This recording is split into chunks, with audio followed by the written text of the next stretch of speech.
The Obama-Putin relationship broke down principally over the Putin's activities in former Soviet states, and also over the war in Syria. And there was no prospect of that improving, and I don't think there would have been much prospect of that improving if Hillary Clinton were to get into the White House, and probably Hillary Clinton might have even been more aggressive towards Vladimir Putin. So now we're in this completely opposite scenario where we've got the man who looks destined to become the next president of the United States, who even wants to become a buddy of Vladimir Putin. So how is that going to affect the war in Syria? How is that going to affect what's going on in Iraq?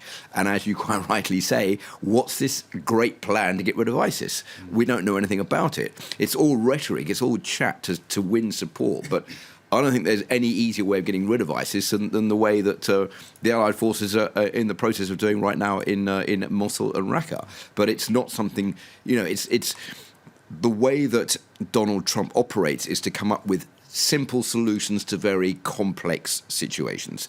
And this is just a prime example of that. Right, we'll get rid of ISIS, there's no problem, we're going to make America safe again. Well, how are you going to do it? Well, we'll worry about that when we're elected. And I think now that if he is going to be elected, it's going to be very difficult to come up with a plan that's going to make it easy.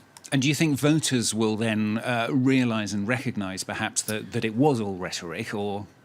Do you think the problem is that we've compared this several times today about the Brexit vote in the UK, and a lot of people who voted in favour of Brexit saw it as a short-term way of getting rid of immigration into the United Kingdom, which they perceive as bad for the country because they say these immigrants take jobs, especially migrants from Eastern Europe and also from Syria and Iraq.